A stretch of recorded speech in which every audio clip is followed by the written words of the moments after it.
Fyrri ritningalestur þessa drottins dags að finna í spádómsbók Jesaja, kafla 40, versum 1-8. Huggið, huggið líð minn, segir Guð yðar. Hughristið Jerúsalem og boðið henni að áþjón hennar sé á enda, að sekt hennar sé goldin, að hún hafi fengið tvöfalt af hendi drottins fyrir allar syndir sínar. Heyr, kallaði greiðið götu drottins í eyðimörkinni, ryðjið Guði vorum veg í óbyggðinni, sérhver dalur skal hækka, sérhvert fjall og háls lækka, hólarnir skulu verða að jafnsléttu og hamrarnir að dala grundum. Dýrð drottins mun birtast og allt hold mun sjá það, því að munnur drottins hefur það talað. Heyr, einhver segir, kalla þú, og ég svara. Hvað skal ég kalla? Allt hold gras og allur yndisleikur þess sem blóm vallarins. Grasið visnar, blómin fölna, því að drottin andar á þau. Sannarlega mennirnir eru gras, grasið visnar, blómin fölna, en orð Guðsvors stendur stöðugt eilíflega. Þannig hljómar hið heilaga orð. Guði sé þakkargjörð. Síðari ritningalestur þessa drottins dags að finna í fyrra Korintubréfi, 4. kafla, versum 1-5. Þannig líti menn á oss, svo sem þjóna Krists og ráðsmenn yfir leyndardómum Guðs. Nú þess krafist af ráðsmönnum að sérhverjir reynist trúr. En mér það fyrir minnstu að verða dæmdur af yður eða af mannlegu dómþingi. Ég dæmi mig ekki einu sinni sjálfur. Ég mér ekki neins ills meðvitandi, en með því ég þó ekki sýknaður. Drottin sá sem dæmi mig.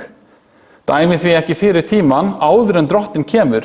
Hann mun leiða það í ljós sem í myrkrinu hulið og opinbera ráð hjartnanna. Og þá mun hver sig hljóta þann lofstýr af Guði sem hann á skilið. Þannig hljómar hið heilaga orð. Dýrð sé þér drottin, því þú hefur orð eilífs lífs. Hvert annað ættum vér að fara. Guðspjallið skrifar Guðspjallamaðurinn Mattíus. Guði sé lof og dýrð fyrir sinn gleðilegan boðskap. Guðspjall þessa sunnudags að finna í Mattíusar Guðspjalli, kafla 11 frá og með versi 2. Jóhannes heyrði í fangelsinu verk Krists. Þá sendi hann honum orð með lærisveinum sínum og spurði, þú sá sem koma skal, eða eigum við að vænta annars? Jesús svaraði þeim, farið og kunngjörið Jóhannesi það sem þér heyrið og sjáið. Blindir fá sýn og haltir ganga. Líkþráir hreinsast og daufir heyra, dauðir rísa upp og fátækum flutt fagnaðarerindi og sællir sá sem hneykslast ekki á mér. Þegar þeir voru farnir tók Jesú að tala til mannsfjöldans Jóhannes. Hvað fóruð þér að sjá í óbyggðum? Reyra vindi skekkin? Hvað fóruð þér að sjá? Prúðbúinn mann? Nei, prúðbúna menn að finna í sölum konunga. Til hvers fóruð þér? Að sjá spámann? Já, segi ég yður. Og það meira en spámann, hann sá sem ritað, sjá, ég sendi sendiboða minn á undan þér, greiða mun veg þinn fyrir þér. Þannig hljómar hið heilaga Guðspjall, lof sé þér Kristur.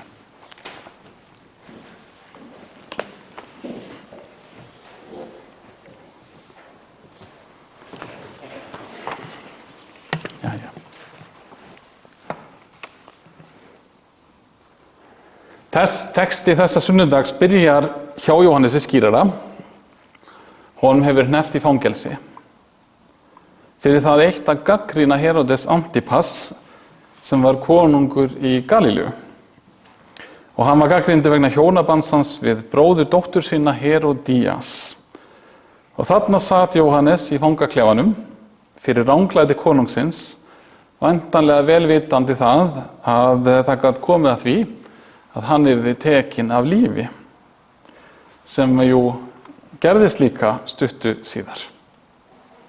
Og þarna sem að Jóhannes situr í fangelsinu, þá fréttir hann af verkum Krists og sendir lærisveinana sína af stað til þess að spyrja Jesú hvort hann sé raunverulega Kristur eða hvort það sé ennþá verið að bíða eftir því að hann muni koma.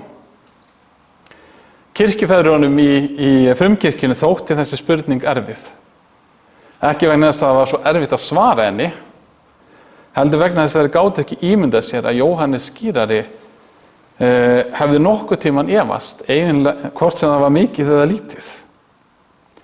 Og þetta hefur verið svona í gegnum alla kirkjusöguna, að það hefur verið rifið svolítið það, af hverju Jóhannes sendi lærisveina sína til Jesú.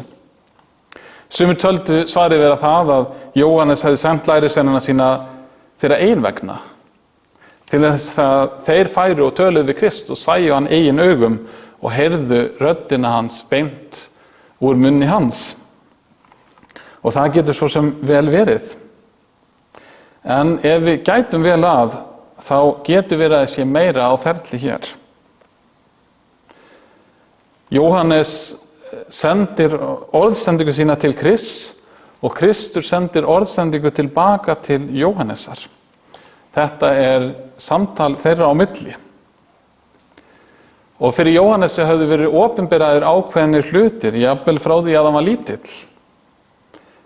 Og hann hikaði alls ekki við að predika það sem hafði verið opinberað fyrir honum. En það þýðir samt ekki að hann skildi allt og að allt hefði verið opinberað.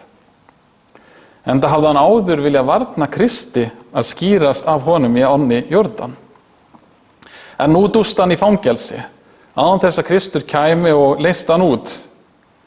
Og maður getur svo sem spurt sig, átti ekki Messias að vera sonur Davíðs, hinn réttmæti konungur Ísrael? Átti ekki hann að reka óvinnin á dyr og byrja annarkvort á Rómverjum eða á Heródesættinni sem í raun kom frá þjóðinni Edóm?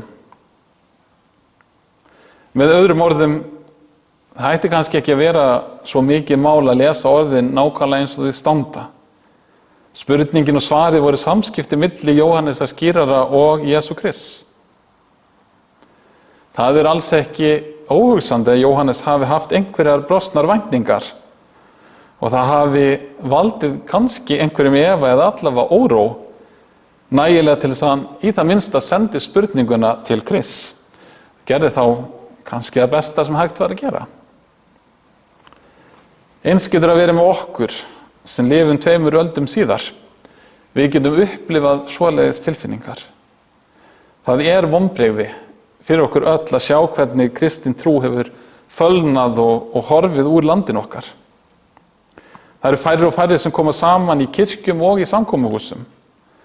Og sama tíma eykst andstaðan gegn kristinni trú.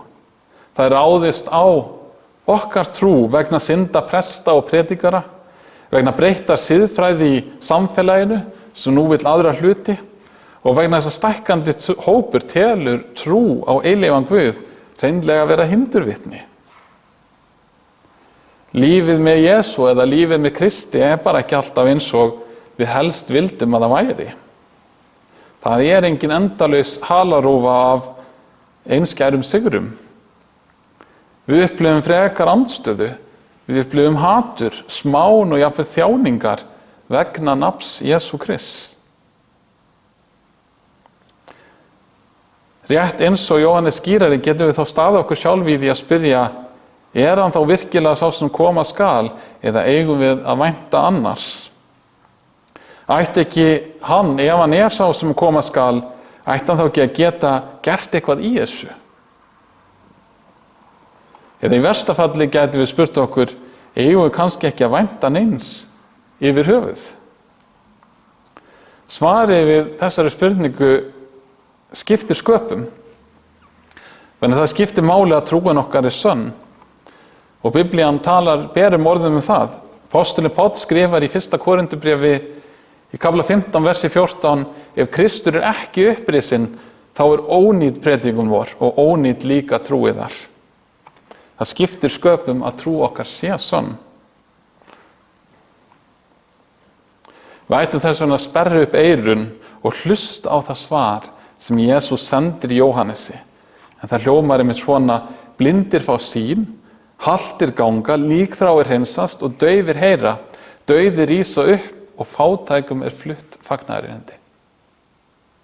Jesús svarar Jóhannesi með að benda á táknin í kringum það sem hann gerir.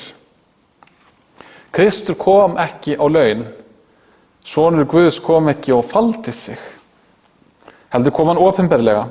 Af verkum hans voru margir sjónarvottar. Í 15. kafla 1. Korinthubréfs segir postulinn Páll að Kristur hafi birst meir en 500 manns á sama tíma eftir að hann reis upp frá dauðum og voru margir þeirra ennþá á lífi þegar hann skrifaði bréfið. Meðal þessara 500 hafði Jesús sjálfur útvalið 12 sem átti að sinna þessu hlutverki alveg sérstaklega, því hlutverki að vera sjónarvottur. Allir 12, nema auðvitað Júdas Ískariot og hugsanlega líka apostolinn Jóhannes, allir saman létu lífið fyrir þennan vitnisburð. Það hægt að hugsa sér að maður láti lífið fyrir eitthvað sem maður telur vera rangt.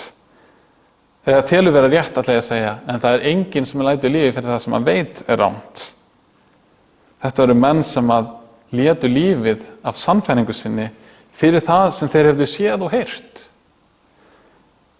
Þeir vissu að Jesús er Kristur. Kristur kom fæddur af mey eins og áður hafði verið sagt fyrir munn spámannsins Jesaja. Í 7. kafla versi 14 stendur þetta: fyrir því mun Drottinn gefa þér tákn sjálfur. Sjá, yngi smær verður þunguð og fæðir son og lætur hann heita Immanuel. Eins líka vitnað öll kraftaverkin í sömu bók, í Jesaja bók á fleiri stöðum, til dæmis: menn þínir sem dánir eru skuli lifna, lík þeirra skuli rísa upp, í 27. kafla 19. versi. Á þeim degi skuli hinu daufu heyra rituð orð og augu hina blindu skuli sjá út úr dimmunni og myrkrinu, 29. kafli 18. vers. Og þá munu augu hina blindu uppljúkast og opnast eyru hina daufu, þá mun hinn halti létta sér sem hjörstur og tunga hins mállausa fagna lofsyngjandi, því að vasslindir spretta upp í eyðimörkinni og lækir á öræfum, 35. kafli 5. og 7. vers. Og þannig mætti halda áfram að lesa spádómana í Gamla testamentinu. Jóhannes skýrari þekkti af sjálfsögðu þessa spádóma vel, og það gerðu hinir sem í kringum hann voru líka. Og það engin spurning að Jóhannes skildi það sem Jesús átti við, og það hlýtur að hafa verið mikil hugreisting í að heyra þessi orð. Svarið var að sjálfsögðu mjög einfalt: já, Kristur er sá sem koma átti. Og rétt eins og Jóhannes heyrði þessi orð frá lærisveinum sínum, heyrum við sömu orð gegnum vitnisburð sjónarvottana sem rituðu niður hinn postulegu rit Nýja testamentisins. Þau orð, eða sú orðsending sem var send tilbaka til Jóhannesar, hún nú komin til okkar.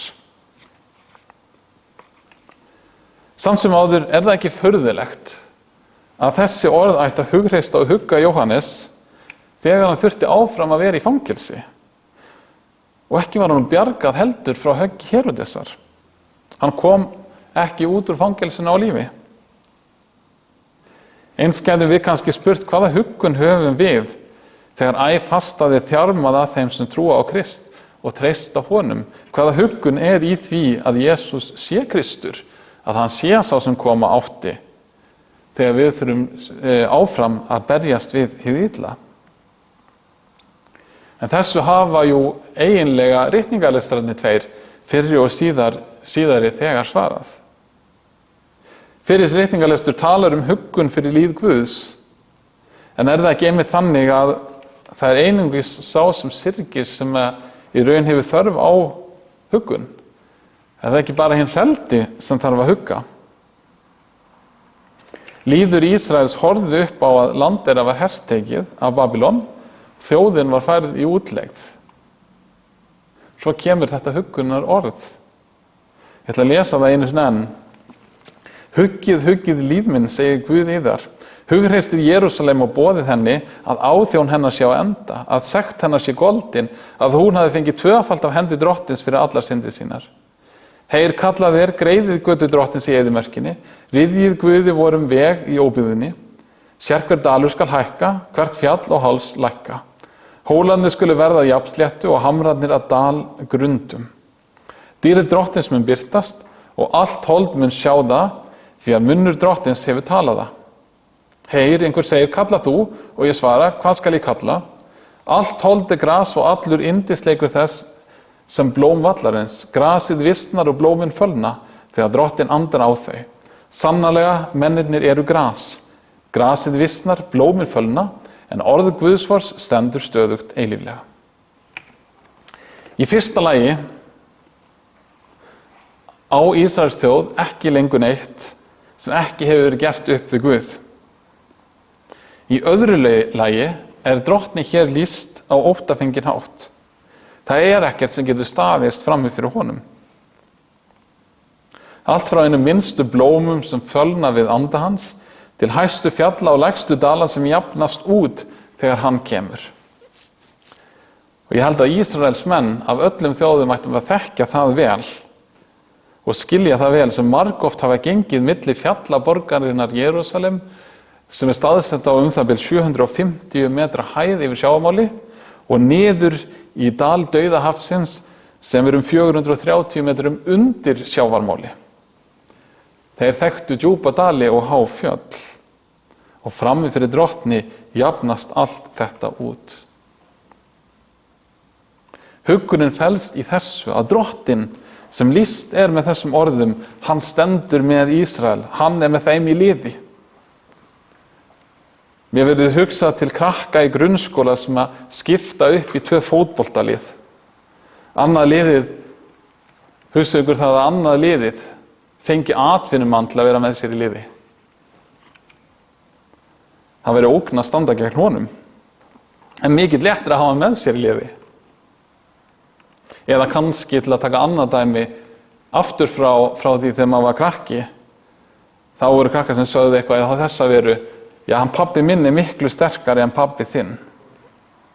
Og auðvitað var þá einhver sem svaraði svona í gríni, já, en pabbi minn prestur og getur jarðað pabba þinn. Ritningin kallar okkur til að óttast Guð, það að segja að kannast við að enginn máttugri en hann. Að hafa hann sem óvin og hafa hann sem andstæðing svo óttalegt og hræðilegt að það ekki hægt að hugsa það til enda einu sinni. En síðan segir þessi sami drottin óttist ekki, því að hann stendur með þeim sem trúa á hann og treysta honum. Og Kristur býður okkur að treysta honum í ljósi þessa. Það getur birst okkur sem þverstæða að treysta honum þegar það lítur út fyrir að óvinir hans séu sigurstranglegir. Þeir tóku meira að segja hann sjálfan af lífi. Þá virðast þeir hafa sigrað, en það einmitt þess vegna sem við treystum honum. Því þegar hann var tekinn á lífi sigraðist hann á dauðanum og reis upp að nýja á 3. degi.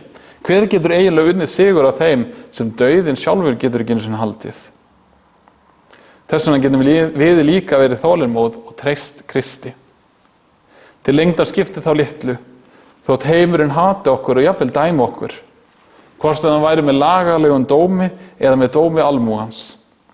Því að lokum það drottinn sjálfur sem dæmir, hann sem enginn fær staðist frammi fyrir, og hann segir okkur að við höfum ekkert óuppgert við hann, við sem honum treystum.